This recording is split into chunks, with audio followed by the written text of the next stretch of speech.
Preços do feijão. Após oscilações em 2023, o que esperar em 2024? Vlamir Brandalize comenta, mas a gente vai falar sobre isso já já. Antes, quero te convidar a acompanhar o Paracatu Rural nas redes sociais.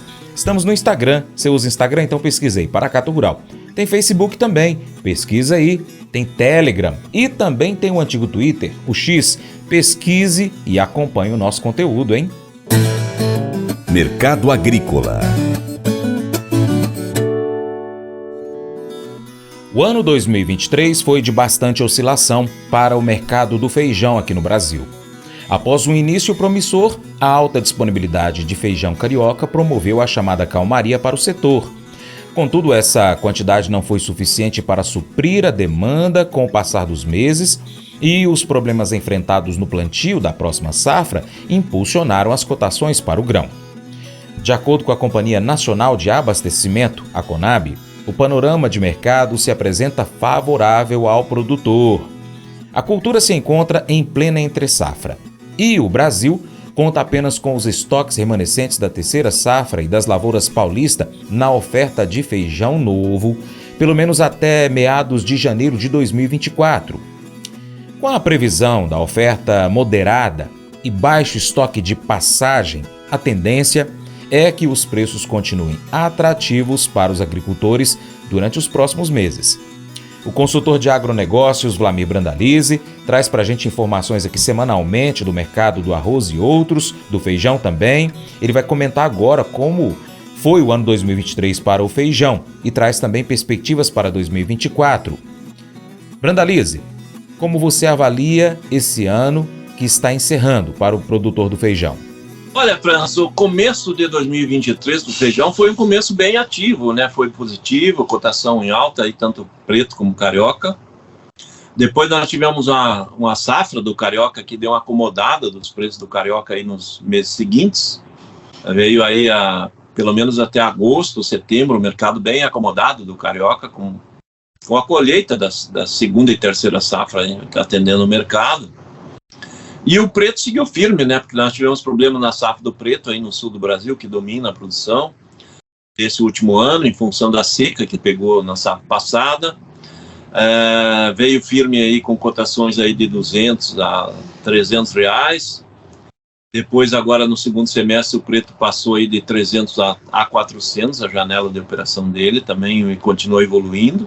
Vai fechando o ano aí entre 330 e 400 reais a saca, e agora nas próximas semanas, próximos dias, já começam as primeiras colheitas de preto, então ele deve dar uma acomodada. O carioca, nós tivemos também uma evolução nas últimas semanas, as cotações avançaram para patamares aí de 270 a 360 reais, dependendo da qualidade do carioca, e agora, chegando a dezembro, né, ele também já dando uma desacelerada, né, porque nessa época que a gente brinca assim com o pessoal do feijão, é que o Papai Noel não entrega feijão para o consumidor no presente, né? E o Papai Noel não come feijão também. Então há uma desaceleração das reposições do varejo, né? O varejo não repõe agora, na próxima semana em diante, não tem reposição de arroz, não tem reposição de feijão na gôndola do supermercado, porque a estratégia do supermercadista, do varejista, é vender os produtos natalinos. Ele vai querer vender panetone, peru, essas Chester, esses produtos de Natal, de Ano Novo. E o feijão volta lá na metade de janeiro aí para as reposições, quando termina as férias de uma fatia grande da população. Então, mas o feijão agora ele entra numa safra. Só que nós vamos começar os primeiros meses do ano com oferta limitada, porque essa primeira safra foi muito prejudicada pelo clima. Vamos entrar na colheita, isso é normal dar uma pressionada nas cotações, mas o mercado não cai muito não tem muito espaço de grandes baixas. O mercado vai acomodar um pouco no começo do ano, mas o mercado feijão vai seguir firme, por isso que a gente estava comentando com relação a trigo e arroz, que vai ser um ano que vai começar com pressão inflacionária dos alimentos, né? O feijão, ele não vai baixar muito para o consumidor, justamente porque essa primeira safra, que era para colher mais ou menos 1 milhão e 50 a 1 milhão e 100 mil toneladas, provavelmente nós vamos colher 500, 600 mil toneladas, vai ter uma quebra de 40%, 50% em função do clima.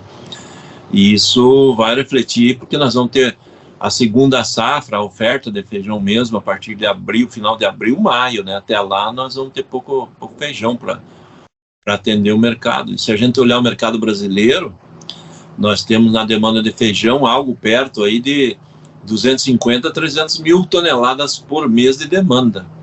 Se a gente está pensando que essa primeira safra vai resultar em 500, 600 mil, ele vai dar fôlego aí para atender 2 meses e meio de consumo. E aí vai ser apertado mesmo. Então, esse é o quadro. Mas agora é colheita, né? O produtor que segurou até agora, se tiver a oportunidade de fazer fechamento, ainda consegue alguma cotação bastante interessante e atrativa, porque é normal quando chegar aí no começo de janeiro ter uma pressão de baixo pela chegada da safra, né? Isso que pode ocorrer. No caso 2024, o produtor rural que está planejando plantar o feijão, ele deve continuar dentro do que ele previa até, por exemplo, 6 meses atrás, o que ele estava imaginando que ele poderia plantar em área, ou ele pode talvez investir um pouco mais? Qual que seria a sua sugestão para esse produtor rural que pensa talvez em aumentar um pouco a área plantada? Olha, Franço, hoje o feijão ele tem alternativa, tem cultivares aí de feijões aí que você pode segurar mais tempo na linha do carioca, que não escurece. Os custos de produção, na maioria dos casos, ele caiu bastante, né? Fertilizantes estão mais acomodados, defensivos, o custo do produtor, né? Tá. O próprio diesel, né? Que nós tivemos um momento, o diesel aí tá andando perto de R$7 ao litro, também agora está mais perto dos 6. Então, o custo acabou se acomodando. Então, é uma alternativa sim, porque no primeiro semestre nós vamos estar dependente dessa segunda safra, que é plantada em janeiro, fevereiro, né? E aí é uma alternativa importante, né? Porque depois nós não teremos muita oferta de feijão. Eu acho que vai ser um ano bom para o feijão e para o produtor. Então, por isso que a gente acaba trazendo feijão como uma alternativa importante para o produtor que conseguir plantar e colher produto de boa qualidade. Lembrando, sim, que feijão plantado em janeiro, período crítico aí que tem a questão da mosca branca, pragas, efetivamente por causa da soja, e esse ano a soja está atrasada na maioria das regiões, né? Então, muito produtor que planta um pouco de feijão depois da soja e só conseguiu plantar a soja agora no começo de dezembro, ele vai colher essa soja lá no final de março, então ele vai atrasar o plantio do feijão. Então, aquele que tiver a condição de plantar o feijão na hora certa aí, e tiver um feijão aí antes de abril, certamente vai pegar uma cotação boa, né? Por causa desse problema da soja, né? O reflexo da soja impacta no feijão. Isso vai acontecer agora nesse primeiro semestre aí de 2024. Eu acho que vai ser um bom semestre para o feijão, para o produtor de feijão, né? Entendi. Algumas pesquisas apontam que o consumo do feijão às vezes diminui por questão do preço ao consumidor. E a tendência para 2024 é de ter realmente um preço um pouco mais elevado na média do que passou 2023. Você acredita que isso pode forçar a diminuição do consumo do feijão no Brasil? Olha, eu acho que pode dar uma acomodada do consumo, né? Então, talvez cair muito não, porque o consumidor ele sabe, feijão é um alimento saudável, faz parte da dieta do brasileiro como um alimento de qualidade. E quando ocorre, por exemplo, uma queda de consumo do feijão, é quando algum produto alternativo ele chega muito competitivo para o consumidor. Por exemplo, se nós tivermos o ovo, por exemplo, barato, muito barato, né? O ovo, aquelas vendas daquelas combis de ovos que vendem nas cidades, né? Aquela bandeja de ovos de 30 ovos por R$10, isso não existe mais, né? Então, esse era um concorrente forte do feijão. O frango de 3, 4 reais, 2 reais, 3, 4 reais o quilo, também concorrente forte do feijão. Hoje nós temos o ovo já mais perto do 20, naquela bandeja de 30. E temos o frango que era muito competitivo, hoje variando aí de 6 a 8, 9. Então, acaba dando fôlego para o feijão trabalhar também com cotações mais atrativas. Porque hoje, se a gente olhar, a gente não tem uma alternativa mais barata do que o feijão como uma fonte de proteína, né?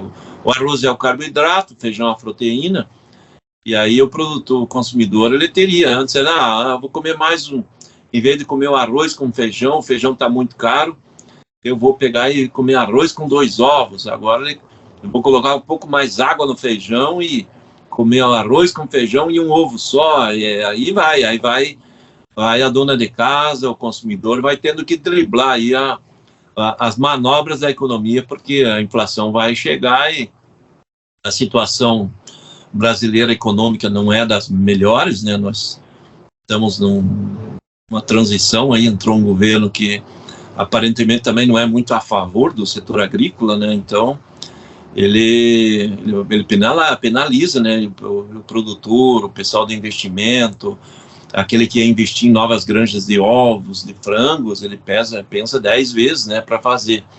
Quando nós estávamos crescendo em escalas gigantescas na produção de ovos, na produção de frango, de ração, nós tínhamos sempre oferta aí abundante, né, e preços competitivos, atrativos para o consumidor. Agora já mudou a figura, né, e nós estamos lembrando que esse segmento da carne também está exportando muito, né, em função disso acaba não dando condição de a gente ter esses produtos baratos aqui para o consumidor, né, que já tivemos em anos anteriores, né. Qual a mensagem que você deixa para o agricultor que trabalha com a cultura do feijão ano a ano? Olha, o que a gente deixa para o agricultor do feijão é que ele é um batalhador, né? A cultura do feijão é a mais difícil de todas. A gente, como produtor, sabe disso e a gente está na vida do feijão há mais de 40 anos, aí com roça. O produtor que ele leva bem a sério, e com o passar, a gente brinca, né? Com o passar do tempo, o produtor de feijão acaba ficando careca, né? Então, porque ele às vezes você planta ele com mercado altíssimo e quando você colhe tem uma oferta muito grande e ele despenca, ele desce rapidamente as cotações e desce de elevador, né? E às vezes você vai plantar e você tem um problema na colheita com chuva, você pega um feijão chuvado, que nem os primeiros que estão colhendo no Paraná, e com qualidade baixa.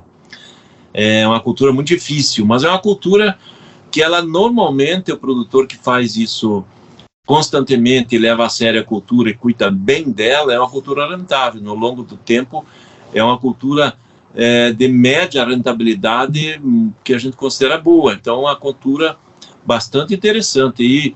E como você está falando, nós estamos falando aí para o pessoal do Brasil Central, da região de Paracatu, o feijão está dentro das áreas de pivô, depois de uma cultura de verão, é uma cultura da segunda, terceira safra, é aquela cultura que vem depois de um produto com milho semente.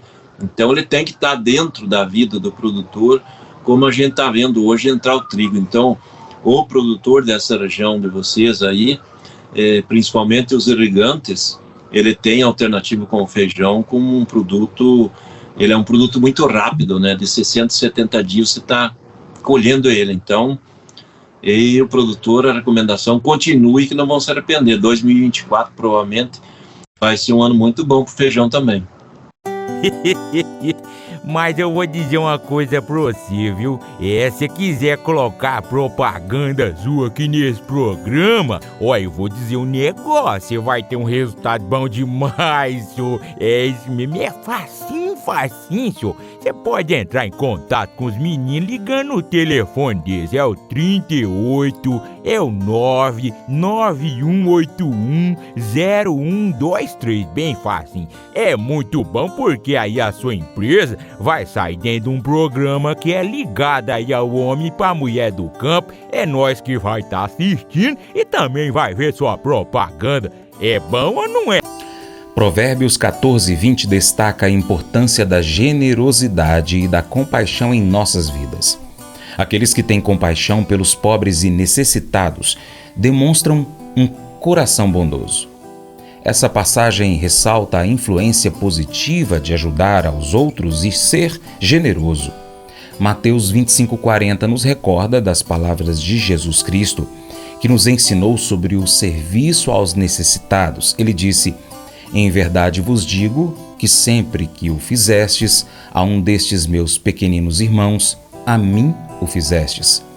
Isso enfatiza a conexão entre servir os outros e servir a Deus. Unindo essas duas passagens, nós compreendemos que a generosidade e o serviço aos necessitados são atos de compaixão que refletem a nossa fé. Quando ajudamos os outros, nós estamos de fato servindo a Deus, cumprindo o mandamento de amar o próximo como a nós mesmos. Esse devocional faz parte do plano de estudos Sabedoria em Provérbios 14 do aplicativo bíblia.com. Muito obrigado pela sua atenção. Deus te abençoe. Tchau, tchau.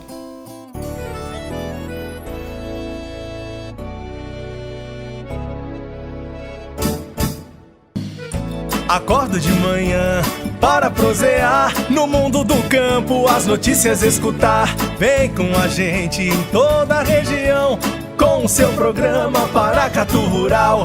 Tem notícias, informação e o mais importante, sua participação. Programa Paracatu Rural. Programa Paracatu Rural.